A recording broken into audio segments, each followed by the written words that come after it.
August 5th, 2023. Today we are back with a very interesting show. Ghana Agenda is your prime spot for comprehensive discussions on the most pressing issues in Ghana. Today is August 5th, and I'm your host. Again, my name is Alfred Amuzu. On our docket this evening is a crucial discussion surrounding Ghana's mid-year budget and fiscal policy. The 2023 Nkabom budget was introduced 8 months ago against a backdrop of global economic challenges. And today we are going to break down how Ghana has managed these trials, its achievement, challenges, and how they are the way before or the way forward. I'm happy to say today that I'll be joined by my big brother, Paul Disosu of the National Democratic Congress, NDC, and his counterparts from the MPP would be Dan Amponsa, who speaks for, again, the MPP. If we are lucky, we may also be joined by my good friend, Efa Amayao. A series of questions that we are going to discuss. We're going to look at, the sharp price hikes, especially in food, fertilizer, the individual parties and their, plans to get us out of, the conundrum of economic hardship that has been faced by our people. The PCPEG, which is the Economic Development Plan proposed by the government, blessed by the World Bank. And without further ado, Mr. Paul Disosu, if you are in the studio, let me know so we can start the conversation. Again, yes, I have Paul Disosu in the studio.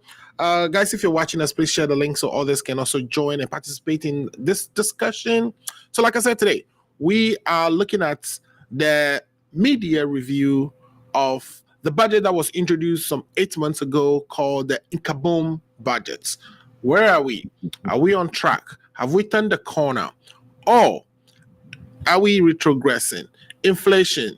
We want to talk about price hikes, food prices, fertilizer. Where are we with regards to all these essential commodities that the Ghanaian needs in order to go about their day-to-day activities? Paul, welcome to the show. How are you today?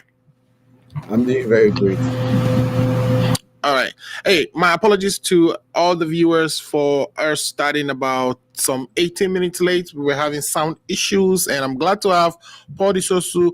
We are also waiting for Dan Amposan to join us. Paul, the theme this year seemed to be that we have turned the corner. We have turned the corner in terms of we went to the IMF, we got $6 billion support. We have fiscal policy credibility supports from the IMF, of course. This is our 17th time going to the IMF.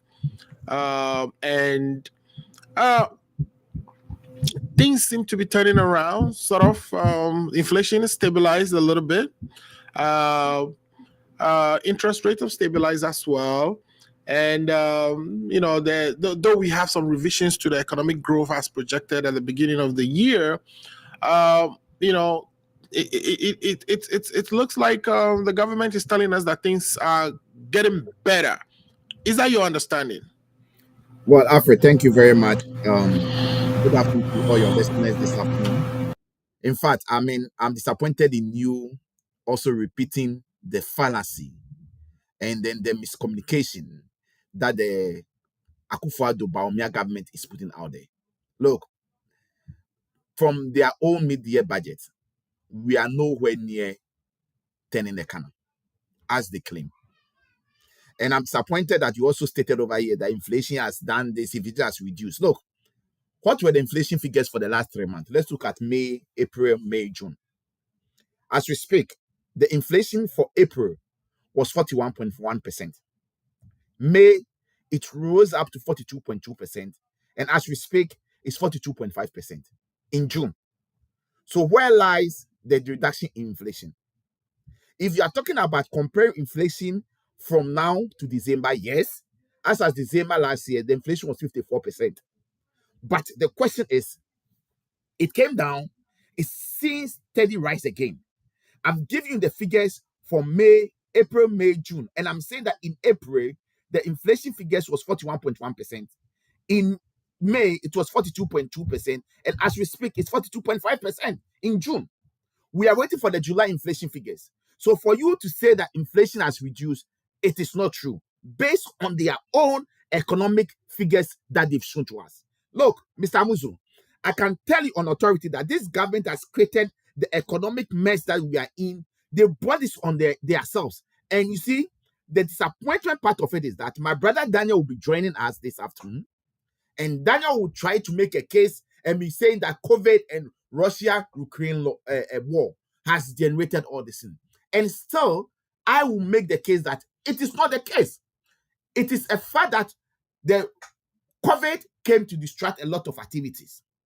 But for me, COVID was a blessing in disguise for our country, Ghana. Why? Because World Bank, IMF, the Bank of Ghana gave the government of Ghana up to 30 billion Ghana cedi. That was the support that they got in the COVID year to support the economy. By the way, per the government outlooks and figures, they need only 12 billion Ghana cedi to support COVID. And of course, as we speak, they got 30 billion. And out of the 30 billion, if you take the 12 billion out, we have 18 billion that they had as a surplus to boost the economy. So for me, I am telling you that we are nowhere near the corner. Things are going bad. As we speak, from year to date, the dollar exchange rate has depreciated 22%. So where lies the economic corner that they are saying we are turning to? Ken Oforiatta and Nanado Baumia just came to throw dust once again in the eyes of the good people of Ghana. Look, we are going to look at figures this afternoon, and we are going to speak based on their own mid-year budget and the figures they presented to us. As we speak, the Bank of Ghana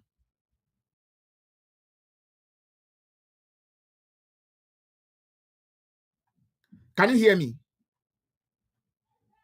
As we speak, the Bank of Ghana has reported losses of over 60 billion. I can hear you, Paul. Go ahead. Yes. You said the Bank of Ghana reported 60 billion? Losses of losses that they paid and cured. Right. They've incurred loss of 60 billion Ghana, which has never happened before. This is a huge amount, and this is as a result of the DDEP, the domestic exchange program that the government undertook.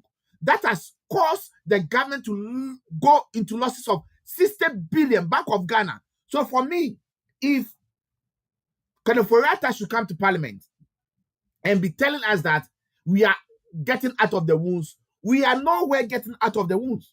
We are still in economic mess. The economy is not showing any signs of recovery.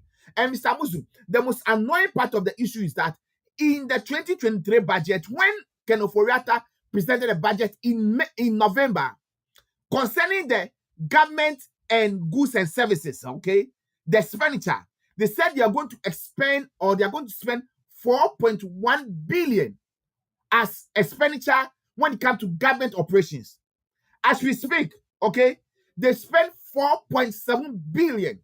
Additional 600 million has been added to their own target. Whilst they are cutting hair of, pensioners, people's hair are being cut, the government is still in luxury state. They are spending going over their budget over 600 million. And with all these indicators I've shown this afternoon, if my brother Dan will come and tell us that there's economic recovery, then I'll be very much disappointed in him. All right, go ahead. Once again, the MPP government just threw dust into the eyes of the good people of Ghana. There is no sign of us coming out of the economic mess that Baumia, Akufo-Addo, Ken Oforiatta, and Dan have put in us to. We are still in the economic mess, and I'm expecting to hear Dan, who is a professional, to speak truth, and let's take to the facts and figures of their own budget that they presented to us. Thank you, Mr. Amuzu. All right, thank you. So let's look at the issues from the major categories sort of falls in a thematic way, right? So the first one I really want to tackle is the global challenges that we even in the United States here have faced, and of course the people in Ghana were not exempted.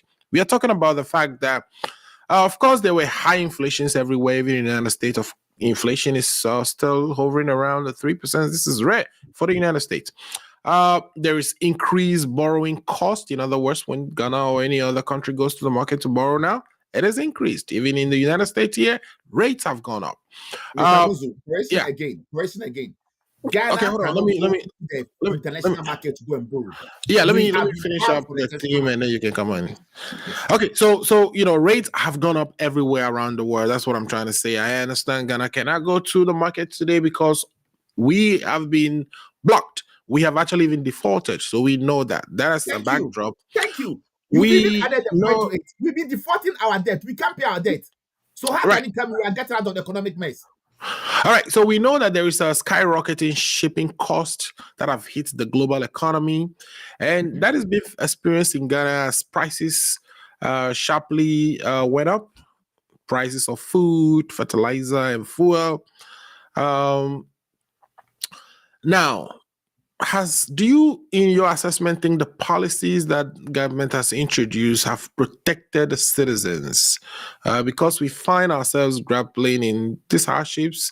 So I want us to explore that. Do you think the policies that the government have introduced so far were helpful in alleviating the price hikes in food, shipping costs, interest costs, etc.?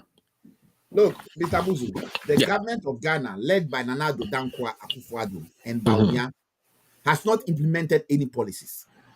The only policy that they've implemented is how they can save dollars in their homes, okay, and let the common Ghanaians suffer. That is the only policy they have implemented. I don't know which policy you want us to talk about, but I am ever ready to go into sector by sector. There is nothing that is showing that our economy is anywhere from recovery. From the figures and indicators that has been shown, okay, there is nothing everywhere. Yes, admit that all over the world, I mean, things are going high all over the world, even in America, as you stated, inflation, okay, has gone high to a level which we've never experienced before. Nobody's running away from that. But the inflation of 42.5% in Ghana, as we are speaking, is as the result of the incompetency of the Nana Addo Dankwa Akufo-Addo government and Bawumia. They are so incompetent in such a way that they've been managed the economy very badly. And as such, the more you cut or the more you print more money into the system, the more there's more money in the system, the more inflation goes up. So for me, our inflation at 42.5% is as a result of the mismanagement. Okay, Mr. Muzu, Bank of Ghana, the laws of Ghana says that as the Bank of Ghana, when the government is in difficulties and you want to save the government, you are not supposed to print money above 5% of the previous revenue that the government made. Now let's go to 2020. In 2020, the revenue of government of Ghana was 55 billion. So therefore, if you want to print money in 2021, the government was supposed to print 2.5 billion. They printed over 30 billion Ghana cedis into the system. In the same year, 2021, our give me 1 minute. Let me give you the right figures because I don't want to be talking off head. Hold on 1 minute. But Paul, basically, I'm actually interested in the fact that, for instance, every mid-year, the government will come and ask for supplemental budget, right? Exactly. This year they haven't, so that's for change. Isn't that a policy stand to protect the people? Because if they had come for additional funding, the implication on inflation and our expenditure and the subsequent, deficit that we may have recorded as a result. So for a change, they came and didn't ask for no money. Mr. Musi, that is a lie. Yeah, That's would you a credit lie. them for that? That's a lie. That's a lie. Look, let me make this my case. I'm saying that Ghana's inflation 42.5% is as a result of the incompetency of this Nanado Baumia government. Why am I saying so? The Bank of Ghana rules and regulations, and the regulations set by Ghana, which you are aware of that, anytime the government is in trouble and the Bank of Ghana wants to support the government, they are not supposed to borrow the government 5% more than the revenue of the previous years. And I am saying on authority that in 2020, the budget revenue of government was about 55 billion Ghana cedi. So therefore, if the Bank of Ghana was going to borrow government money or print money into the system, they are supposed to go to 2.5 billion. Okay? But they printed over 35 billion cedis for the NPP government just to cushion them up. In the year 2021, okay, the revenue that we accrue as a country was 76 billion Ghana cedis. What is 5% of 76 billion Ghana cedis? It's 3.8 billion. But this super incompetent government printed 45 billion Ghana cedis. The more you print money to the system, the more money in the system, the more it causes inflation to rise. And I am telling you that the rise of inflation in Ghana, which is 42.5%, is as the result of these incompetent decisions that the government of Ghana and Bank of Ghana has taken. Mr. Musu, let's also put on record that before you print money, Mr. Musu, there's music behind. Okay, Mr. Musu, let's also put on record that before the Bank of Ghana print money to the government of Ghana, they are supposed to go to Parliament to seek approval. In these two instances that I've given to you, okay, whereby in 2021 they printed 35 billion and 2022 they printed 45 billion, they never went to Parliament to seek parliamentary approval, which is even against the rules and regulations.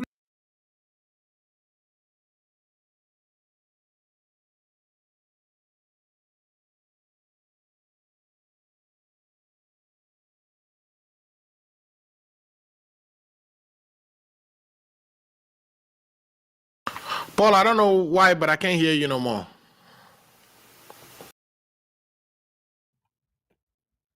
Can you hear me, Mr. Musu? Hello?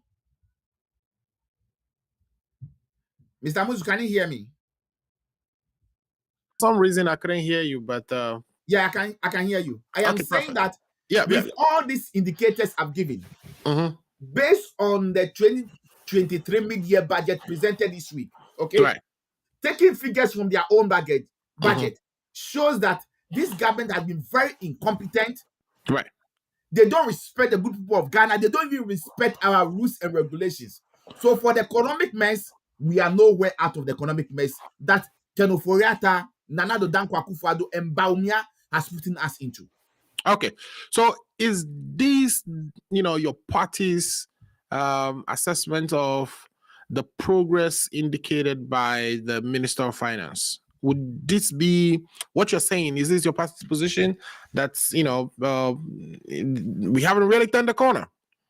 Well, Mr. Musu, we are all educated people, okay? Right. I have done finance, okay? I did my master's. So I'm trying to distinguish between whether these are just your opinions or this is my opinion. Looking at the budget, I have done finance. I did finance in my second MBA, okay? I'm telling you that looking at the figures, we are nowhere near from the economic mess that this government has put us into. Okay. I know the NDC has taken a stand in Parliament, and Honorable Adongo has stated categorically that we are nowhere near the curve that they are talking about. It's like we are in Boligatanga and the curve is in Accra. You cannot even see the curve and get over there. So I agree 100% with Honorable Adongo and Dr. Atuforsin. They've all stated that we are nowhere near out of the economic mess that Dan and the NPP has put us into. So for them to come and lie to us, for them to come and, misrepresent figures and try to throw dust into the eyes of the good people of Ghana, is unacceptable. It is not right. This government should bow their head in shame. And in 2024, we are urging all the good people of Ghana. They've tested the MPP, they've tested the NDC, and they know the difference between the two parties. they've seen that we, the NDC, we have better economic management of the economy than the NPP. All right, but okay, Paul. So PCPEG, which is the policy for economic programs for economic development or economic growth that the government has introduced, targets debt to GDP of 55% by year 2028. It also front loaded some of the fiscal consolidation, which means cutting down on expenditure. And it is targeting inflation, is trying hard to return inflation to the target band of 8, is it 8 plus or minus 2? They've had to make some tough decisions as pre-action in order to get the support from the IMF, which included things like the debt restructuring. This is not popular. These are decisions that perhaps might take them to the opposition. So, in your objective assessments, right, would you not credit them for at least trying? Otherwise, I mean, they could have continued on the path of spending and not caring and perhaps collapse the economy, knowing very well that they are going into opposition. But the party, the government has, taken some hard decisions here, denying pensioners their pay of, bond holdings, etc., etc. So it looks like, there is some action towards protecting the interests of the Ghanaian. Wouldn't you agree? I disagree. There is no such thing. Once again, at the time that the NDC was leaving power on January 7th, 2017, Ghana's debt was around 120 billion Ghana cedi. And out of this 120 billion Ghana cedi, from Nkrumah time to the time we're handing over to this incompetent. But we were forgiven at some point, right? We had exactly. yeah. So but at the time all that before Kwame Nkrumah, all up to Rawlings was wiped off. It So we doesn't can matter. say But after. I am just making a point that Okay. all the debt we've been owing as a country from Kwame Nkrumah to the time His Excellency Dramani Mahama handed over to these incompetent people, we're owing 120 billion Ghana cedi as a debt. That was the debt of Ghana. As we speak, our debt is 570 billion Ghana cedi. Nothing to show off. I am telling you that as we speak, in Dan's party, the incompetent NPP party, in their 2023 budget that they presented in November, they told us that government operations, expenditure, money that government going to spend the whole of 2023 in government operation, in the ministries, in the office of the president and all those stuff, they budgeted 4.1 billion Ghana cedi as the money they will use. As we speak, in Dan's and Ken Oforiate's budget that they presented to us this week, the budget states that as we speak, expenditure, government operation expenditure is 4.7 billion Ghana cedi. What does it tell you? They've increased it over 600 million Ghana cedi. These are the sort of people, when NDC was in power, they were making all sort of noise. Mr. Muzu, don't be surprised that before the end of 2023, Ghana's debt will be moving around 600 billion Ghana cedi. And it has been predicted by the IMF and the World Bank that whether we like it or not, GDP to GDP ratio will be around 90%, which is very serious.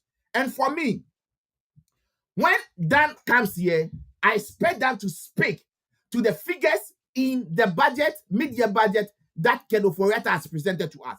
I am saying over here that, look, in the 2023 budget, whatever it is that has caused even the Bank of Ghana to be representing or reporting 60 billion losses shows that this super incompetent NPP government, they are out of touch.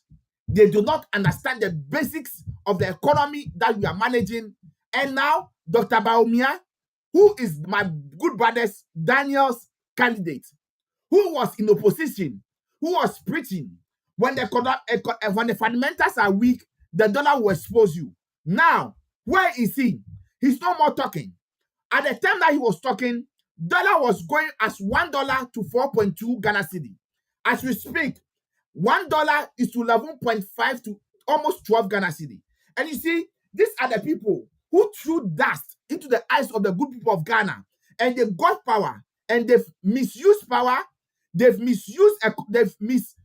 They've destroyed the economy. The economy is in mess, and I hope and I believe Daniel will admit that the economy has been messed up by his party, and I expect him to call them out afternoon. I expect him to speak to them and tell them that they have mismanaged the economy, and the time has come for them to hand over power to the NDC in the 2024 election, because Ghanaians are crying. All Ghanaians right. are calling back for John Mahama. Ghanaians Okay. are from the NDC to take power and fix the economic mess that Daniel's party has put us into. Thank you. Okay. Okay. Thank you so much. Ghanaians are crying. Daniel, welcome to the show. It's been a while. Are you still there, Daniel? Okay. I know Daniel is at home He can't with take the fire. He can't take the fire. He's running away. No, he told me he has the babysitting baton today. So maybe we're trying to get the future generation to settle down so we can That's cool. That's cool. discuss. All right. So all right. So I'm waiting on to see if Daniel would get engaged in the Daniel has nothing to say. He has nothing to say. Oh, I mean, give him the chance, so we can hear from him as well. Now, for me, Paul, sometimes we get into difficult situations and it takes leadership to actually do the right thing, And I think with regards to some of the decisions that were taken by this administration, especially knowing that election is right around the corner, it is worth commending them. Okay, these are the people who told us they were not going to go into, or the administration told us that it wasn't going to the IMF, right? But they have to swallow. They have to swallow their pride and go to the IMF. And I am glad that, in fact, that they went to the IMF, because now there are review criteria. There are performance criteria that the administration have to actually report to. In other words, every quarter, I know the Minister of Finance thinks it's every semi-annually, but there is an assessment criteria that requires them to submit certain reports by end of June. There are, criteria that is requiring them to, report by end of September, and there is a December 2023, and then of course then we go into 2024. So of course we got that 600 million support, right, for the May disbursement of the first tranche of the 3 billion we got from the IMF. At the end of September, once the bank has done the review of our mid-year, they should be giving us another 600 million, which again will go to shore our reserves, and of course that would have impact on exchange rates and perhaps inflation, etc., etc. So I'm willing to not give a dog a bad name. I'm willing to give them the space to see how they can pull us out of this situation that we are all facing. It's not only in Ghana, right? Cote d'Ivoire, it's also with the IMF. I'm not sure about Togo, but our neighboring countries are all in the IMF, right?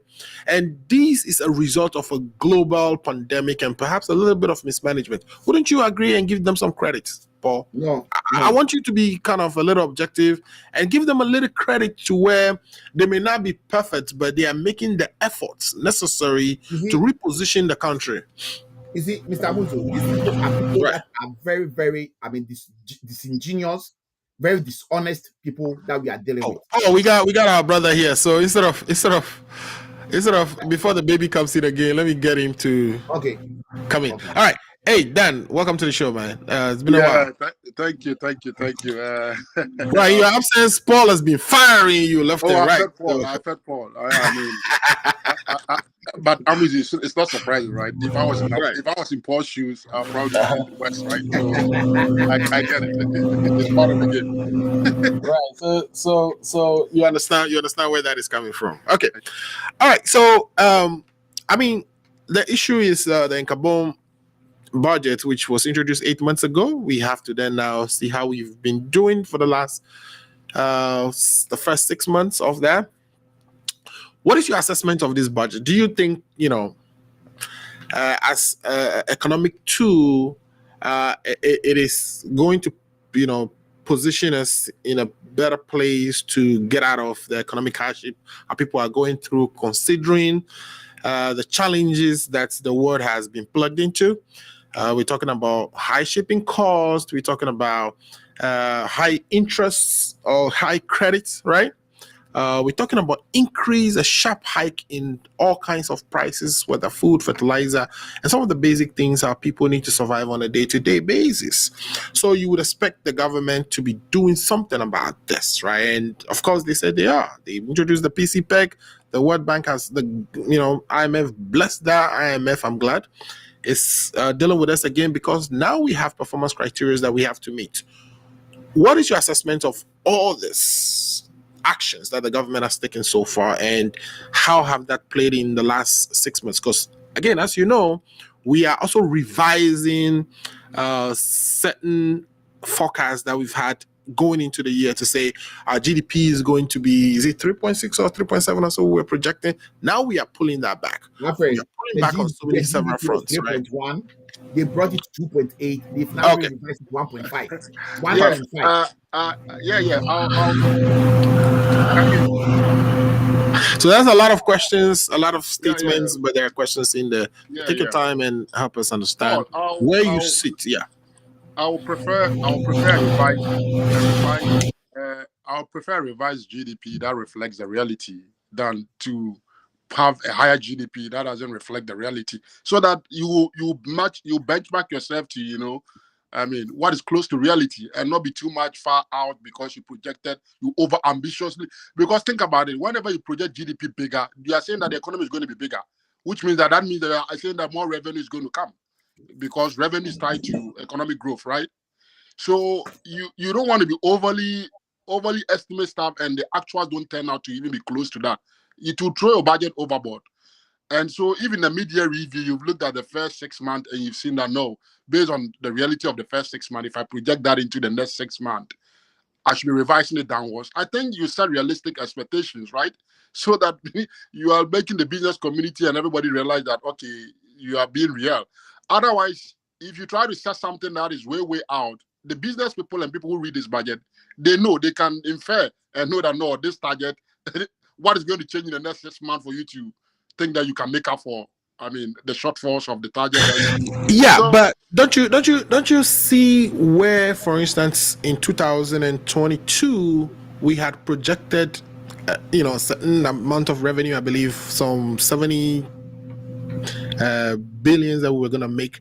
We did make that by about almost 10%, right? We mixed that by almost 10%. However, when it comes to the revenue side, we exceeded, when it came to the expenditure side, we exceeded our expenditure by 27%.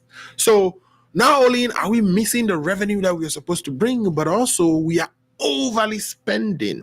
That has everything wrong about how to run an economy. So, to me, it almost sounds as though we fake the numbers, and then we come to the end of the year and then show how, I mean, the reality, in reality, that we've missed. Because if you're gonna miss by 2 or 3%, but if you miss by 27%, it's mind-boggling. And the direction of these things is just so bad that you are not getting the revenue, so you don't have a lot of money, but then you are overspending. It just kind of yeah, doesn't. I'm with you. That is one thing about budget. Right. When we set out to draw a budget, you are projections you are making, right?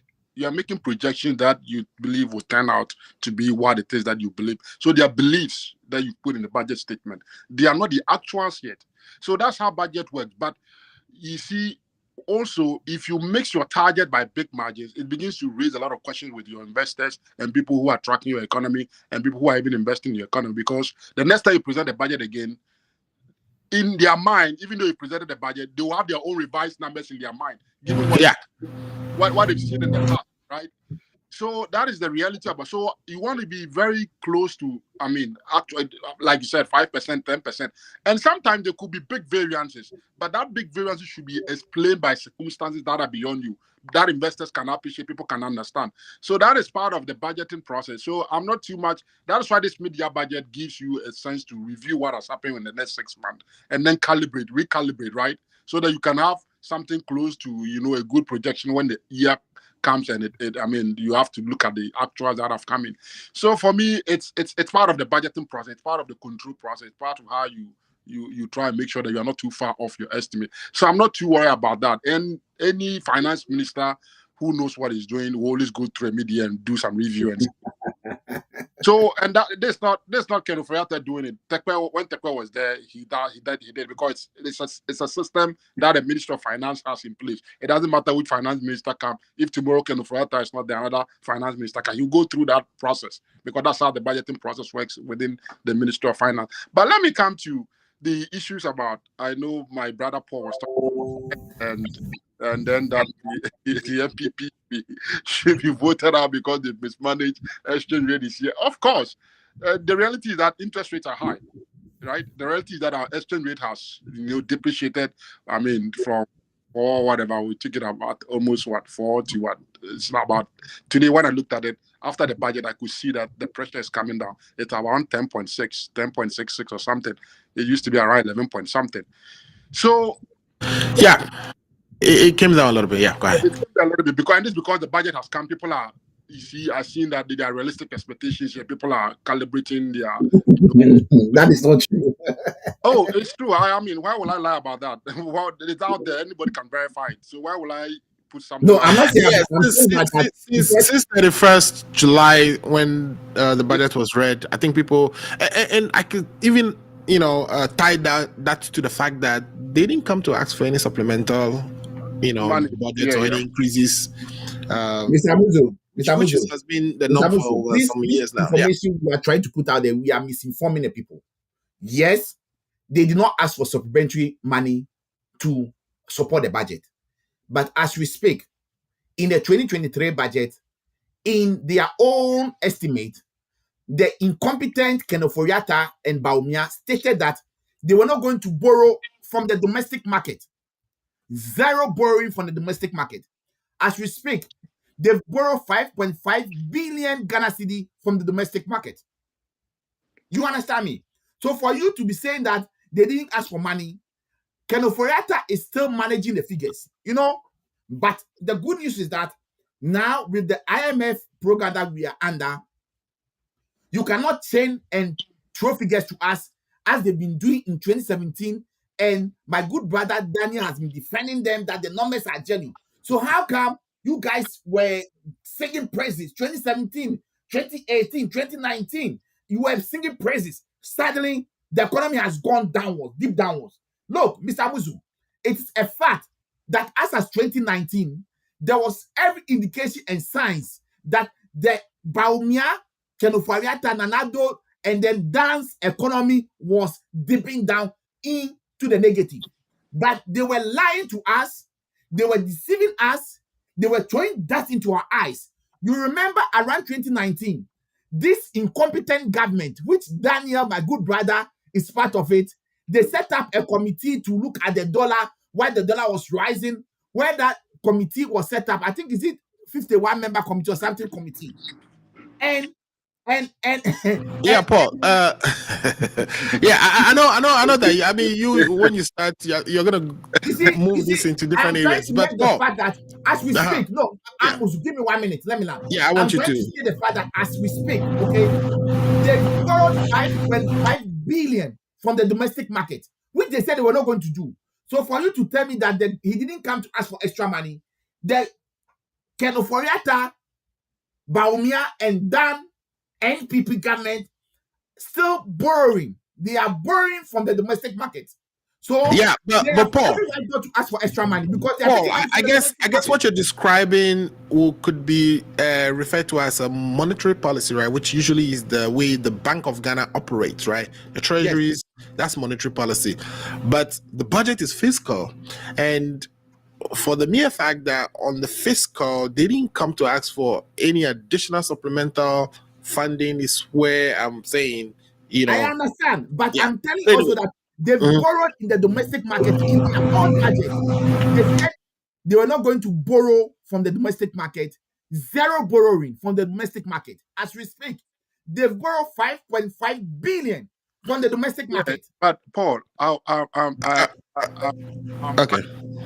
what Paul is saying, so I don't want to confirm or deny that, but I don't It's in foresee the budget. Read the budget. okay, I don't foresee how a government will say it will draw a budget and will never borrow from the domestic market. Because treasury bills is a constant feature of our government, like way of raising money. And you remember when the DDDT happened, they said they were not going to tax treasury bills, right? And they were borrowing a lot from that market at very high interest rate. About some, if they went to I think around 32 or 33%, and it's around now 26% because they're relying heavily on that to kind of run a lot of some of the government stuff. So I'll be surprised that they will say they won't borrow because, I mean, where were they going to get money from? And people were buying. Sometimes they get over subscription because the interest rate were high. People were, even though it was risky, people still, because government said they were not going to tie with the DDP program, people were still giving money. I remember I even took opportunity of that market and bought treasury bills, right? Because I believe that interest rate will compensate for any exchange rate risk if I even want to bring my money back here. Right. And that time they needed more dollars too. So that was a way of me helping out and that kind of stuff. So, I mean, I don't know the context of when you said they said they won't borrow, what they meant, but that would be surprising to me because every government have used treasury bills to support the budget. And that will not stop. Not because we have bad times, even in good times, government. Yeah, I can pull that information out. Yeah. So as we go, yeah, Because it's in their budget, the 2023 budget, that they were going to do zero borrowing in domestic market. They were not going to borrow. No, but they borrow 5.5. Financing. Do you mean central bank financing? That I can will make sense to me. Like the central bank giving them money, but not the government saying they will do zero. No, if central bank financing, like central bank giving money to the government, is that what you're saying? Different. No. The government has borrowed 5.5 billion for the domestic market. Yeah. I'm not sure. I'm not worried about what they borrow, but you were saying that they set out to say that they won't borrow from the market, and that's where exactly. So let Mr. Musu pull it in their budget. Mr. Musu, please put that information for us. That'll be good because I'm searching through it now. So okay, so let me Daniel, I think you were wrapping up when Paul interrupted you. So if you can wrap up your presentation on that first question, then we can. Yeah, we're in a very difficult place. Things are hard. Don't let nobody think that if you have a central bank that is charging base rate around 30%, that alone should tell you 30% is the base. So if the bank goes to borrow this base 30%, they will have to add their profit, their risk, and do other things. You might be maybe in the 38% range if you want to lend money, if the bank want to lend money to you. And even because of the uncertainty in the system, the banks will not just be lending money to anybody. The ordinary people, even if you go there and they have to give you that 38, they will be mindful. They'll try and give it to people who they think that, they've already have established relation with them and they know them and these people are most likely to pay back. They are going to be cautious because of the nature of what we have now and the risk management that they are going to adopt. So it's hard. And, borrowing is a very important piece about how business run, right? Because cash flows don't match the way you expect you run your business. Sometimes they are mismatched between the timing of cash flow. So people rely on sometimes these borrowings to be able to cover up for things before, their cash flows really hit the account and they can do stuff. So it's a hard time. And the exchange rate effect about inflation is about around 40, right? It was around 52. It's around now 40. 40 is still high. 42.5. Yeah, even though it's come down, 40 is still high no matter how you look at it, right? Well, so guys, I found what you were talking about, but I think Paul, what the budget showed is that sovereign bonds were estimated to be zero for 2023, 2024, and 2025. But in the budget, if you look at the summary, their schedules, I believe Schedule A of the 2023 budget, it shows that they were going to do project loans about some 21 billion, program loans about some 13 billion, etc. So borrowing wasn't taken out completely. They still intended to borrow. So that there you have it. What they were not going to borrow was the sovereign, the euro bonds, the green bonds, the term and they wouldn't. And we all know that based on to go to that market, your ratings have to be good. We don't have good, so that option is not even there for us, right? Right, we were shut out of the market. It's not as if we have that option. We decided that we won't go there. It's not even there for us, like for us, right? So, because you messed up the economy. Well, you messed the economy up. We'll come to that. So you see, so interest rate and inflation is still very. You get what I'm trying to say, and then you remember fuel price went all the way up to $24 whatever per liter. That was abnormally very high, right? And now it's come all the way to 12 because of the stabilization in the exchange rate and stuff. So if you look at the program that we have gone on, it's given a bit of, I would say, a sense of direction that now we have our way out clearly. Before, when that was not there, it was very difficult. And you see that because when we didn't have the IMF program, we had to rely on our central bank, right, to bail the government out essentially. And you can now see the effect of the debt, the impairment that has occurred on the central bank's book that they are writing down. So that should tell you the extent of the gravity of the matter when IMF was not there. And assuming IMF had not come and we had gone on that path, you think that that would have been a sustainable path to go? No way. At some point, we would have been very much in a very dire situation that even to import fuel or to import things into the country would have been difficult. And he didn't want to get there. That was why I was very much hopeful that in spite of the fact that Ken was saying, oh, we don't intend to go to the IMF, when reality came, you put that pride aside because you have to think about the bigger economy and go there. And that was the point that you were making that I thought was very significant. It's not about pride, it's about reality that has hit you. And you have to take pragmatic steps and forget about whatever statement you made on the political platform to try and, spy your opponent and stuff. Go and do the right thing. And I think they did the right thing by going there. And as they have gone there now, you've seen that because of the program, we've had a turnaround. It is going to take time for all these variables to come down because we stress the economy up to a certain point. And when you stress an economy up to a certain point, of course, why will an economy stress and you still expect that people will not feel the pinch? An economy will obviously feel the pinch. And Ghanaians have, I think, been very much, have felt one of the highest pinch ever since 1983, right? Because of all the situations that have gone around. So it is on the MPP to try and manage this and see how they can manage this through a campaign period. Fortunately for the MPP, like I always say, they are big tactical. They can mess up, but they try to upload, or what do you call it? They call it front load this cost right ahead of time, because they know if they don't do it and it gets into 2024 and you try to put that cost on people, we are human beings. Nobody's going to care about your COVID story and the rationalization that you have about why you are here. What people feel at that moment in point is how they will reflect in their vote. So they are trying to upload all these things before 2024. Things would have calmed down a little bit. The anger that you see in Paul's voice, when we get there, it will be very down. Even though you do his politics, you do his politics, he will not have the same emotional effect that he would have had if these things were at their peak in 2024. He was doing campaign for the NDC. All right, let me wrap up for me, please. So the political risk we have to manage, and I can assure you, if the thing that happened, election was held, when was it? In 2022, right? Even today, 2023, if elections are held today, I can assure you the MPP will be on a very shaky ground. But by 2024, I'm very hopeful with the sign that I'm seeing that by the time we get there, the effect of some of these things would have gone down dramatically. And Paul's outburst will be manageable, and we can go through the campaign period. You see? All right, good. Paul. This is the disrespect. This is the disrespect they show to the listeners and the good program. You hear my brother Daniel saying that by the end of 2024, everything will be okay, and then the anger in Ghanaians will go. Look, Daniel. Well, I think he's just pointing to the structure of the PCPEC, right? where they front loaded the consolidation, the fiscal consolidation. But Paul, I do have a question for you, which came from Kojo DC. Kojo DC is asking you, and Kojo DC, thanks for the the comments. We're looking forward to bringing you back shortly.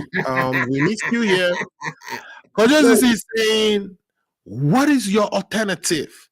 Because you can just preach doom, right? We are Ghanaians. I mean, if whether it's NDC who's taking us with no electricity for years or not, I mean, we appreciate that John Mahama was able to do something about that. The MPP is telling you that they are doing something about this, right? They are not doing anything. If you disagree with them, what is the alternative? Thank you very much. But before I answer that question of Kojo DC, I just want to set the record straight that, look, if my brother Daniel is here thinking that something will be better in 2024, he should remember that as we speak, they are not be able to pay their external obligations and debts. They cannot do that. The reason why the dollar is at 11... That's why you probably are not... The external people don't vote in Ghana, right? Hold on. I'm not talking about external people. Okay. I am saying that if by the time that you start paying the external debt, the dollar will shoot up to almost 1:20. I am telling you, we'll be dead. If that happens, we'll be dead. Ghanaians will have anger on us, so we don't pray that happen. let me answer Kojo DC's issue. You see, my brother Daniel and Kojo DC and brother A First Party, the problem they have from day one is that they lack taking responsibility. The NDC and His Excellency John Dramani Mahama will take responsibility of the economic mess that has been created. By taking responsibility, you are committed to resolve the issue. And one of the pragmatic steps that we have said we are going to take is to cut down on government expenditure. How are we going to do that? Number one, His Excellency John Dramani Mahama has stated categorically that when he assumed office 2025, he's going to reduce the ministers from the current 88 to 60 maximum. His maximum number of ministers that he's intending to bring or to work with is 60, meaning maximum. Paul, number two. Paul, yes. Can you hold for me 1 second? I believe I made a mistake here somewhere when you said they were not going to borrow, right? I'm looking at the media. This is the media 2023 fiscal policy. And as you can see, I was calling project loans and program loans. Those are foreign loans. Exactly. So when you do come to domestic borrowing, however, there is nothing. When you come to the financing, domestic was supposed to be 0, 0, 0, 0, 0. In fact, so where's your evidence that they actually borrowed? Because there's nothing in the budget here that is showing borrowing. Even I don't know. I don't see anything because he has not captured it yet. They are yet, when the way they do this budget issues and all the time. When they spend the money, it takes some time for it to be captured. Okay, but it's a fact, and we all know the figures available shows that they were 5.5 billion from the domestic market. So as time goes on, by the end of the 2023 budget, he will be reporting on that, and that will show it at the end mid-year budget of 2023. Now, I am going back to the questions. I've told Kojo DC that we are going to take responsibility, one. Number two, His Excellency John Dramani Mahama has stated that he's going to reduce his number of appointees from the 88 we have now to 60. Number three, His Excellency John Dramani Mahama has stated categorically that he's going to make sure that anybody who will be appointed as a minister in his government will fulfill or not get ex gratia, which is a big issue. So, my brother, you are talking about small potatoes. How much is ex gratia? Hold on. I'm coming there. Hold on. I'm telling you, what does the NDC have to do? These are some of the things that we are going to do. I am also saying that the NDC is going to make sure that we put loopholes, block all the loopholes in the various government organizations, agencies, the ministries, whereby we are losing millions of cities every year as to corruption. We will try to block those loopholes. We are also saying that the way Nana Addo Dankwa Akufo-Addo and Kojo DC and my brother Daniel's president is renting a jet for 1 hour for $18,000, His Excellency John Dramani Mahama will never do that. We will spend prudently. We are going to spend prudently. We will make sure that we make use of the money that comes in. Okay, Our Paul. So, revenue, what would be the expenditure, total savings from all these small things you've mentioned? There's going to be a lot. It's going to be a lot, Mr. Muzu. Let's even take the ministers, cutting down on the ministers. There will be a lot of savings because don't forget that every minister takes almost 18,000 Ghana cedi back home. Okay, so if you reduce that number within a year, 2, 3, calculate the figure and see. I don't have those figures in front of me, but those are the pragmatic measures we are going to take. Do you know how much end of S Gracia is helping and eating the Ghanaian economy? His Excellency John Dramani Mahama. Those are really peanuts, though. To be honest, I They are mean, let's be honest with ourselves, They are right? not. They are not. In those days, They are even not. if you cancel all the S gracias, we wouldn't do a drop in the buckets. To They be are honest, not. so, I've also stated. they are sensational political positions to have. It will But not save the when it economy. comes That's not what when will it save the comes to economy. real economic things that will move this economy, I am it's not coming S there. gracia. Allow me. Won't you allow me to speak? Okay, You are interjecting me. I'm just trying to make sure we kind of position We are some going of. to stop. We are going to stop this economy whereby the wache economy. Oh, you are making a lot. Can you please? Yeah, we are going to. Can you hear me, Dan? Can you hear me? Yeah, I can hear you. Go Yeah, I ahead. can hear you. We are going to stop this wache economy, which Daniel and Kenoforiata introduced, whereby they bring the money in, they consume the money. We, the NDC, we are forward focused. What we are going to do is that we are going to make sure that all uncompleted projects are completed so that those projects will be put to economic use, which will return some money in for us to reduce our economic expenditure. I am also saying here that the NDC government will make sure that any project that will be undertaken will do audit for money and make sure that that project will bring back the revenue that will be going into it. We have done it before and we will continue to do it. That is why in 2016, the World Bank, the IMF, they all projected that Ghana's economy in 2017 and 2018 is going to look very good. So I am saying on record that in 2017, 2018, when this incompetent NPP government led by Nana Addo and Bawumia, which my brother Daniel was part of it, they never did anything, any magic in 2017.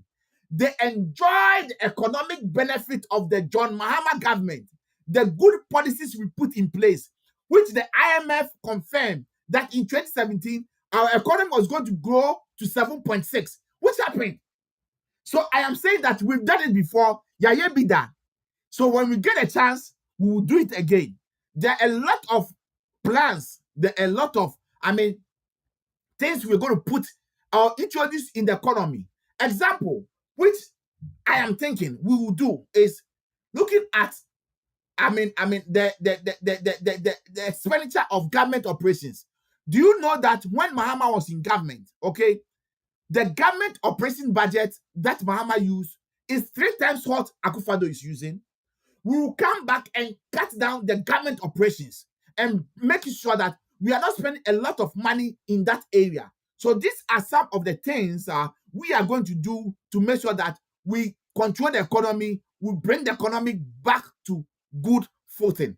Not what Brother Daniel and Kojo DC's government or NPP government is doing by chop, whereby they'll go and take money from the bond market and they'll come and eat kenke and watch it with it. We will not do that. Right. I think that. All right. So Alfred, I want you to respond to that, but I want to add this to this. When you look at the projections that we have in the budget, it says something like we are going to target a 55% debt to GDP by 2028, right? Of course, we are not borrowing. Yeah, of course, we are not borrowing from the domestic markets. Although Paul disagrees and claims there is some borrowing TB that would show, maybe perhaps by the end of the year. Do you think that we will hit that target? Because it is essential for us to return to sustainability, right? Do you think we'll be able to make that happen? Yeah. So I would you. Yeah. If few things, right? As for Paul, I like I said, if I were in their position, I'll probably do worse than what he's doing. So I'm not worried about that because an actual sense that is the essence of competitive politics, right? Because at the end of the day, we want to see which party has the best approach to be able to, take power and deal with the issues that we have and move our economy forward. So for me, I'm very fine with that kind of competitive point where the alternative is trying to tell or convince Ghanaians that, hey, at this point in our history, I'm the best person to deal with these problems. That for me, it's fine because that is the goal about all these political games that we are in. But so it will come to the credibility of Paul and his party and Jomama and what they put to the electorate, and the credibility of how the MPP defends its records and convince them, the Ghanaian people, about the big hurdle ahead of us and how we need to overcome that. So the electorate will have their turn to deal with that. So I think at the appointed time, they have their flag bearer now. So Paul probably will have an insight about what their flag bearer is to do. We are in a very we are not there yet, right? So there are some things we cannot even say. We can only defend. You guys are in a strategic competition. Exactly. So they are ahead of they are ahead of us in a certain sense. So I'll leave that to Paul to play the game. I'm saying now. you support Baumia. I'm saying you support Baumia. Obviously, I support Baumia because, like I said, he brings some other. He's the most lying ever vice president. Don't worry. When it gets there, when it gets there, you play all this. I will also play your part out. So you don't worry. That is fine with you. I'm not worried about that. So what I want to say is that Abuju, what is interesting is that remember that whenever we calculate GDP, right? Whenever we calculate our debt, that debt sustainability analysis, they try to use the nominal debt over the GDP, right? Correct. So in mathematical terms, there are two things you can do. If you just keep the debt, if you keep the growth rate of the debt, let's say the growth rate of the debt is 2%, and then you're able to grow GDP more than 2%, you'll bring that ratio down. So you see, there are ways that you can go about, or you can decide to keep a constant debt and then grow GDP, right? If you divide the numerator, which is constant, divide by an increasing denominator number, which is the GDP, that ratio will come down as well, right? So when they talk to you that in 2028, they expect the economy or they expect to be able to get to those targets, then you must ask yourself on these two sides, on the numerator side and the denominator side, what drivers are going to drive those numbers? And so let me take the denominator, the GDP side. What is going to drive the GDP? Remember, I told you that already the MPP had invested in a lot of things that have not come on stream, the benefit of which have not hit the economy yet, but they've made investment. Example. I'll mention them. Don't worry. They've made investment that are huge money, that are huge investment that have been sunk into this project. But the full benefit of all those projects have not come on stream yet, and even COVID delayed them. Not the cathedral. COVID delayed. Paul, give him space to make his point. And recently, I'll mention some of it. Remember, they already completed the Kumasi International Airport, right? It's been completed and it's going through test phases. The Tamale International Airport too has been completed. These are projects that you've sunk a lot of money in there, but you're not getting the benefit as I speak, right? So in the period that we are talking about, these projects are going to come on stream. They are going to add economic value. So you see that services or your GDP or that kind of stuff will go up. You've invested a lot in railway development, the Tema and Pakadan railway. And don't even go there. Don't even go there. No. I'm speaking to things that I know, right? The Tema and Pakadan railway and some other railway, Western railway that are ongoing. All these are monies you've sunk into this project. The benefits have not come fully into the economy. So by the time you open up these things and the synergic effect of these things playing alongside the existing stuff that you have, and even your automobile industry, you've invested a lot into the automobile industry, but their services haven't picked up because it takes time for these things to pick up. By the time they will be picking up, they will add value into the economy. You've also constructed a lot of roads This government has constructed a lot of roads. These roads, the benefit of these roads all have not fully come stream into the economy yet. By the time these things all work together synergetically, right, and you're able to bring your interest rate down, you're able to bring your inflation down, you're able to stabilize this economy, you will see that there will be what we call a new sense of, momentum in the economy. And that new sense of momentum will lead to some other things. You get what I'm trying to say? So you can grow that GDP from that angle. Remember, they also had to go and say they are going to be planting a lot of food. They had these commercial farms where they're hoping that they can bring a lot of food production into the system to stabilize prices and that kind of stuff. On top of all of this, you have an IMF program that is putting some pressure on you to do the things in the right way and not have your wages to spend anyhow. So the benefit of all of this coming together gives a sense of direction that, hey, it's possible they can meet that sustainability target. Now, the central bank too is not going to finance you based on this program that you have. The central bank is not going to finance government projects, right? So that is going to inject discipline into the system. And once that discipline is there, you add all these different things on top of it. You should expect that the outcome, the medium-term outcome, it's very promising.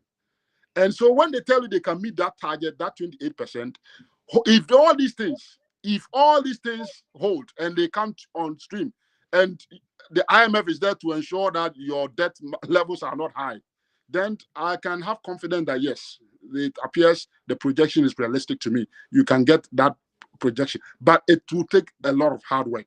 It's not going to be except that the IMF program is supposed to end in 2024, right before the election, right before we blow.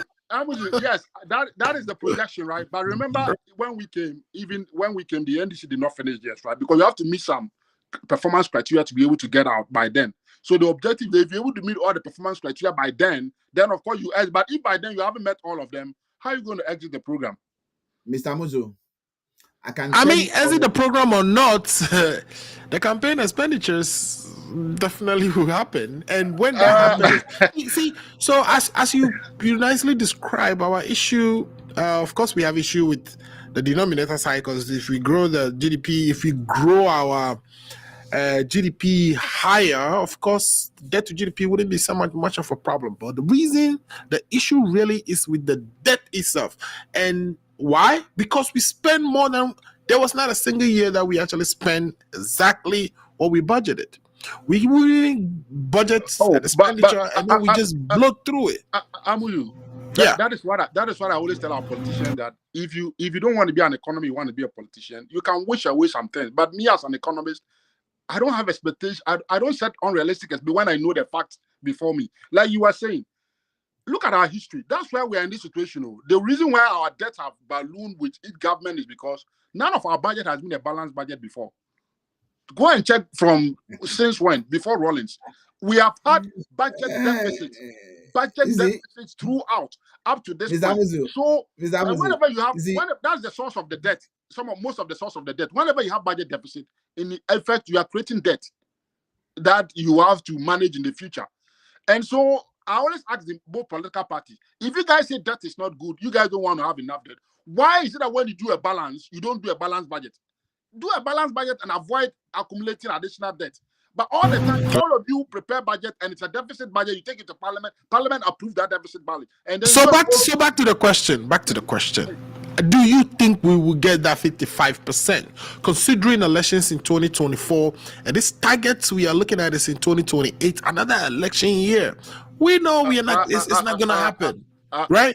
So based on history and what we know with our election spending, election expenditures, if you're an investor, that concern that you have is very germane, right? It's very real. Even if I was an investor, I'll incorporate this concern given the history that I know about Ghana and the slippages that we get in the election year. So I'll have doubt about that number and I'll probably project a little bit higher. You get what I'm trying to say? I'll factor in this other right, conservative, and to put me at a very, comfortable place that I know worst case scenario. If they don't get in, they surprise me, I'll be happy. But I won't put myself in that scenario where I'll put my hope that, hey, they are going to hit it, because we all know our history has not shown that, right?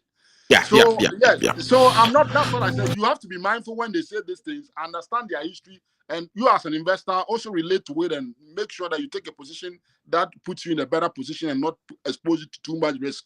So that's what they are projecting. So which means that they have to work hard for it.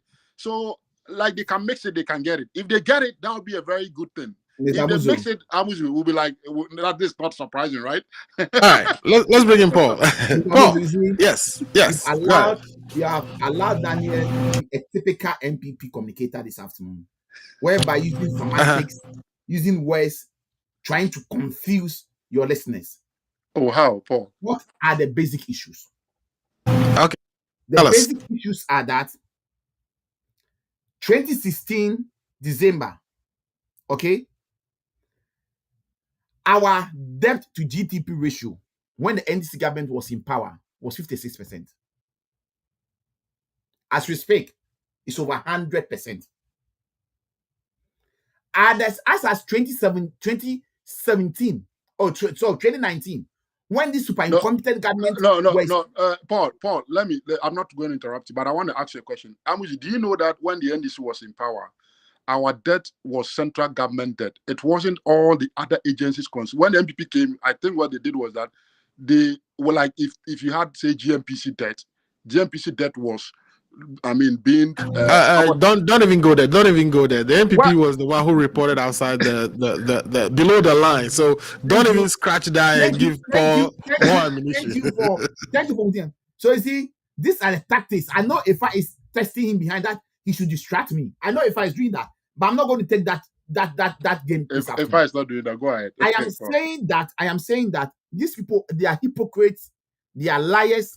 And then they always throw that. Let's not call their names. Just go ahead and no, we have to. Because Mr. Muzu, as 2016 December, debt to GDP, when NDC was in government, was 56%. As we speak, it's over 100%. And I am stating on record that as 2019, debt to GDP ratios before COVID strike was over 70%. At the time of 2016, when our GDP was 3.68, Daniel, I remember I've hosted a show with him on your show. Daniel bashed us. So we were not doing nothing. 3.6 was very bad. As we speak, they are reporting 1.5. You see how inconsistent and hypocritic these people are? For Daniel to be here, Daniel was just trying to throw dust into the eyes of our listeners, saying that, oh, the GDP is going to grow if government has done a lot of big investment. Paul, where did you get the 1.5 from? That is what you guys are saying. That this year, at the end of the year, debt to GDP ratio will be 1.5. You revised it from 3. No. Debt to GDP can never be 1.5. That would be crazy. That's fine. No, I know it. I said snake. Yeah. Talking about GDP. Paul, you mean GDP? GDP. Okay. I said that GDP ratio will be 1.5. Yeah, revise it down. Paul, no. Are you talking about GDP remaining half of the year, or the whole year, the year to year, like GDP is going to be 1.5 at the end of the year? That is what Kenoforiata is saying. He has revised it down. He has reduced the figure that they are hoping to get to. The target now is 1.5. Okay, go ahead. Right or wrong? Go ahead. I'm gonna verify that. I'll verify that. I saw the 1.5, but I thought it was just the remaining half of the year. No. Okay, go ahead. No. That the end. He said that by the end of 2023, the GDP ratio will be 1.5. And I am saying that when we're doing 3.68, you guys were insulting us.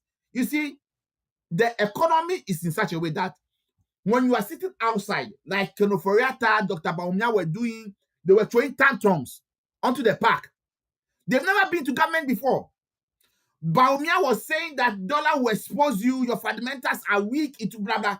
Now, is he standing by the same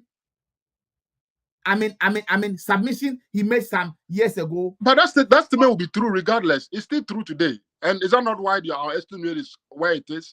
Because you've seen the fundamental, the interest rate, inflation, so tell Baumia to come out and admit it that yes, it is still true. He's already told you that thing. You want him to come and admit again for what? He's already told you the fact. Of course.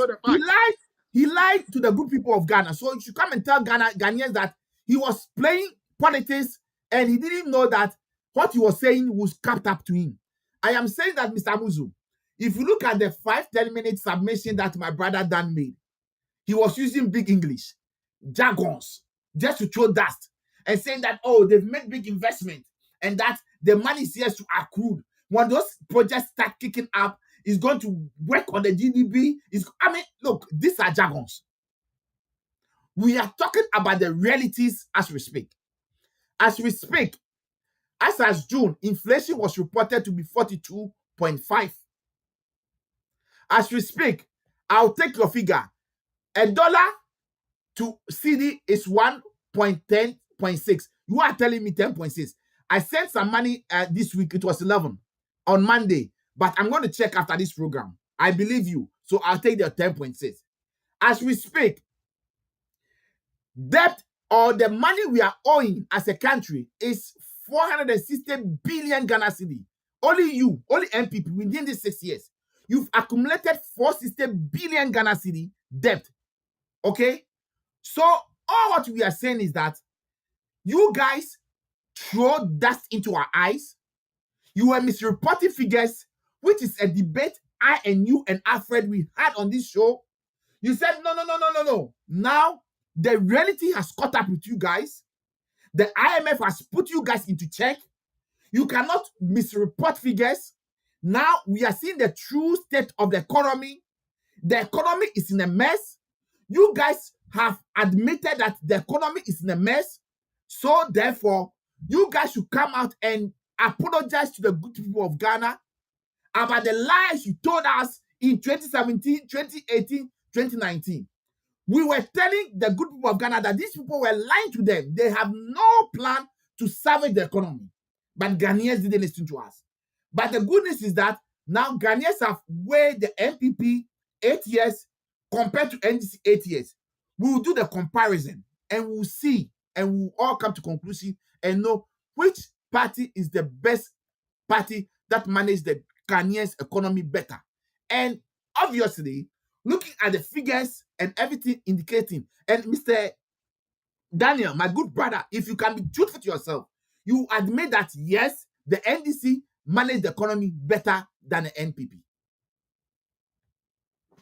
Well, people say the NDC couldn't keep the lights on. However, let me rephrase that. There is wisdom, Akapo. I'm not going to read all that. He says that I wonder what legacy the NPP would defend on any media platform if given the opportunity. So, what legacy do you think the NPP will leave? Of course, we take COVID and the Korean War. Not Korean, the Russia, Ukraine, and then there is also El Nino, which we must keep an eye on. You're looking puzzled. El Nino is the extreme weather that we are currently experiencing across the world. Africa is supposed to see that happen between June all the way through September, so it's going to have impacts on yield, and so. Alfred, Stop giving them. Stop doing that. I'm giving him a paw. So all these things, confluence of all these things, will definitely have ramifications for us.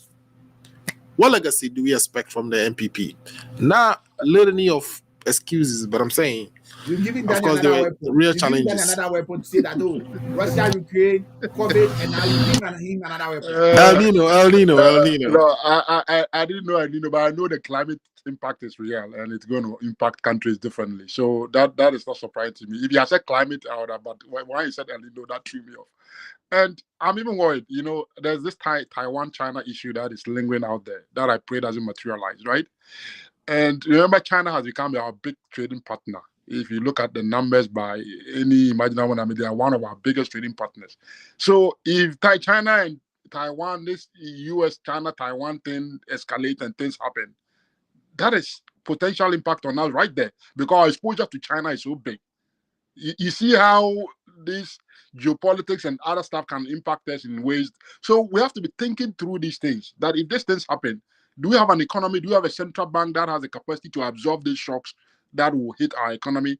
Because we've seen that when shocks come and they are huge and they come in succession, I mean, it impacts us a lot. So there are risks out there. We are not out of the woods completely, right? And remember that. But you claim you've turned the corner, right? No. Turning the corner, like I said, is reality, right? It's not an absolute thing. Compared to where we were almost at the cliff of, Collapse, yeah. a collapse. If you Because we compare that, defaulted, yeah. If you compare that first to in where, our history. yeah, if you compare that to where we are now, I mean, you can say you've turned the corner, but it doesn't mean that you are in the best position, right? So I think it's a relative thing. People should not take it out of context and be absolute about it, because we still have a lot of things that has to be dealt with in this economy. Inflation has to come down, interest rate has to come down, a whole lot of things have to stabilize.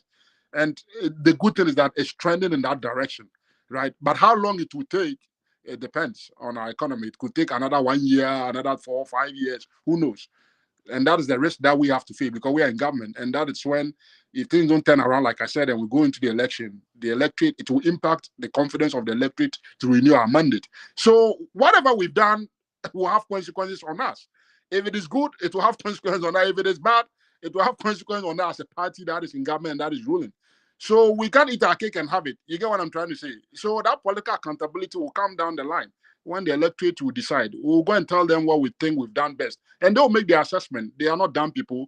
So that's why I feel very offended when my brother Paul said that we deceived the Ghanaian people.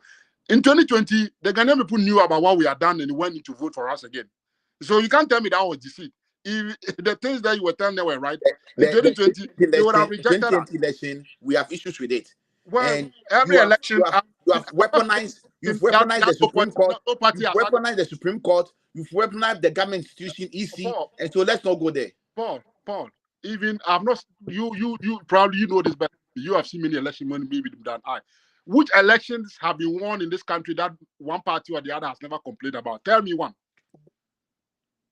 Every election, political parties will find an excuse about everything.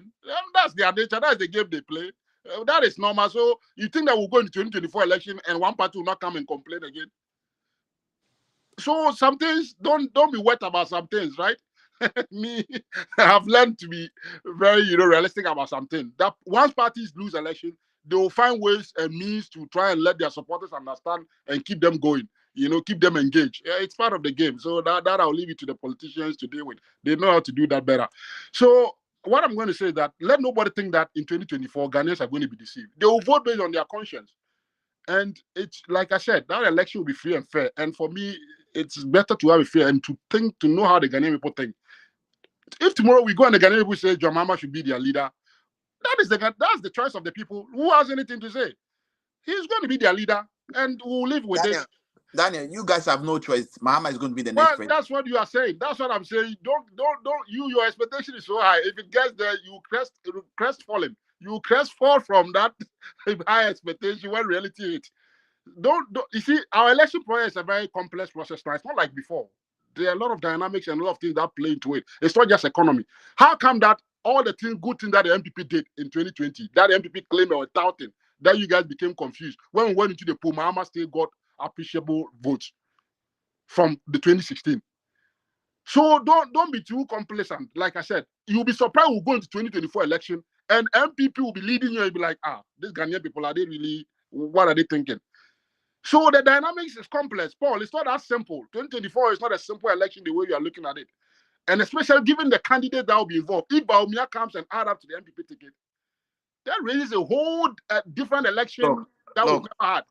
Look, you see, when we are talking, I think the most weakest person in this contest is Baumia. Okay. So don't even talk about him. Paul, you keep it that way. Pray that he can. Don't even talk about him. Paul, what I see is what I'm telling you. All right, guys, let's wrap it up. If Baumia is on the ticket, this will be the first time in our history that we have two presidential candidates not coming from the South. You think that is not a big deviation in our politics and at a different level altogether? It's a progress. It's a progress from the standpoint of diversity and inclusion, right? You think that program will not come with its own dynamism on top of all our issues that we are talking about today? It will bring something additional to the campaign process. And so that's why I said that election is not a simple election the way you are looking at it. So, Paul, I'm very measured. If we go into that election and the numbers don't turn out for me, I'm not going to be too surprised. If they turn out too well for me, I'm not expecting an overwhelming majority or overwhelming. I'm expecting a very tight race that could tilt to either party, depending on who is strategical or tactical on the grounds and doing what is able to do. So for me, I'm very measured about that election. I'm not going to have my hopes overly, but I'll leave that to the Ghanaian people. They are the kingmakers. They will decide. They will determine that, and then we'll move on. After all, if Mahama wins, why? He's a Ghanaian. He's not a Ghanaian. All right. What is So the big deal? So let's do our final comments and bring the show to an end. Paul, let's go with you first. Paul, I think we've had a good discussion today. Kojo DC is asking me to discuss the GDP, to give the actual GDP, debt to GDP. I believe it's 89 in present value terms as of the media, but I don't know. I think my brother here is quoting 100 and something. I haven't seen that. Maybe he's not quoting 100 as the balance. And this year it has come down. Yes, of course, it has come down. So it's 89% in present value terms. Yeah. Okay. Give us your last word so that we can, wrap it up. I mean, this super incompetent government has really disappointed the good people of Ghana. This is what we keep on telling the good people of Ghana, that when you put your trust and faith in these people, they will take you to the ditch, and exactly what they've done to our good people of Ghana. I'm not surprised about what has happened. I'm not, perturbed. But all that I want to say is that, it's a lesson for the good people of Ghana. They've not seen the difference between this super incompetent MPP. They are just boastful, and they come to make a lot of noise without nothing to achieve for. They say they have the men, but they don't have the men. As we speak, they have, messed up the economy. And my brother Daniel himself admitted this afternoon that they are in hard times, difficult times. We should tell you that, all the things they told the good people of Ghana in opposition, they just threw dust into our eyes. They took the Ghanaians for granted. As we go to the election in 2024, it will be based on fact, figures, and data. And we will all see which government is the best government. Upon this note, I want to say that I know my brother Daniel, even in the US, is suffering from the economic mess and wounds of Nana Addo Dankwa and Bawumia. Alfred Amunzi. I thought you were going to add Joe Biden to it. But... And I am saying over here that Ifa is suffering, Paul Disosu is suffering, we are all suffering under Nana Addo Bawumia incompetent government. Thank you. Thank you so much, Mr. Dan, the missing man. So tell us your last words. Yes. For Paul's information, when the NDC is in power, I make more money on the Ghanaian economy than even the MPP. This is the only time, based on this stress situation that MPP is going through, that I'm probably going to make money on the economy because of the way I bet on the Ghanaian economy, right? But whenever the NDC is in power, interest rates are high, right? So you don't need to do anything. Just buy their treasuries and do some financial engineering. You'll be fine if you know what you're doing. When the MPP is in government, you don't get that luxury, right? It's because you're going through this situation that you are seeing that, high interest rate effect that you probably can take advantage of. So, Paul, whether the economy is good or bad, there are ways that I can play this economy, and that's why you're a financial person. You understand what is going on. But is that how I want Ghana to be? That I'll only think about my selfish interest, playing or betting on the Ghanaian economy and profiting from, because there are some people who mismanage it and making better returns on my investment. That is not what say about me manage it. That is not what I want to see. I want to see a Ghana where everybody has equal opportunity to be able to, get by in life. You get what I'm trying to say? Not just a few people having the opportunity and knowledge be able to, go around the system and get things. That is not what the Ghana I want to see. A Ghana that provides, at least everybody can walk to the man, get credit, do whatever they want to do, exploit their innate talent and do. That's the kind of Ghana I want to see. But going into the election, I know it's, like I said, it's difficult for the MPP and at this point that we are in. But I'm very hopeful that by the year the end come to an end, and as we enter into 2024, we'll begin to see things turn around. My only fear is that oil prices will not skyrocket again like we saw before, because Saudi Arabia is talking about some oil cuts. And if you see, oil prices have gone up a little bit, right? If you look at what is going on. So there are some risks out there that we don't have control over. And I hope that those things don't all materialize at the same time to throw out this trajectory that we are going. But in this full scheme of things, I think that I'm very hopeful the young people have a record to defend and will defend it forcefully. There is no record to defend. There's Oh, no there's a record record. to defend. In the midst Don't of all deceive this, yourself. in the midst of all this, we haven't cancelled, we are paying salary, we haven't cancelled teachers allowance, we haven't done so Go and pay your foreign debt. Go no, and pay no, your no, foreign debt. so we are managing it. Go. Like I Go told and you, pay the it. foreigners don't vote. The foreigners don't vote in Ghana. Go and So pay we, your are, external debt. we can put the burden on them. Go and pay your external debt. Whilst we take the effect from the Ghanaian people and deal with them later, because they are not going to vote in 2020. They can only vote with their economic power and how they position their monies and which Let countries it be they on bet on. record that Ghana has All right. Ghana has never not be able to pay its external debt before. This is the only time under Nana Dankwa Bawumia's government that we cannot pay our external debt. I get that, but to the ordinary Ghanaian person, what does that mean? When you were paying and when you were not paying, and how does that impact them now? So you see, it's not a simple. Every way. That is why it has made it hard to get credit because the government is crowding out. The government is crowding out, the private investors from, getting credit from the bank. Anyway, I'm with you. Yeah. I'm with you. That's correct, right? But the question is, what percentage of the population? You see, that's why sometimes I'm saying that these things, yes, they have effect, but I mean, it trickles. So, if the businesses can get interest, of course, people get laid off because businesses close down. There's nothing going. You can start a business. But There are so many ideas trapping in minds. The impact is high on some people, right? And reduced on some people. So it's not like it has equal impact across the board on everybody. But that is another matter, another whole conversation. Yeah. Okay. So, thank you so much. Yeah. Thank you so much. And you wanted to say something? Alfred, if I didn't come. No. We didn't have a fat today. If I We have went to hire a lawyer, I have to reach out to him. I haven't heard from him in a very long time since the FINRA thing. Yeah, I'll have to reach back to him myself. Yeah. Yeah. I think once when we are doing the economics, we prefer to have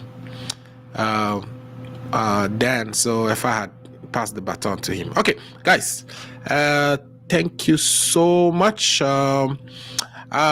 It's been a enlightening discussion on the media fiscal policy of 2023 budget. Despite facing significant challenges, Ghana has shown resilience and it is on the path to recovery. At least that's what the Minister of Finance says. Let's hope the collective effects of our beloved country continue to steer us towards a promising future.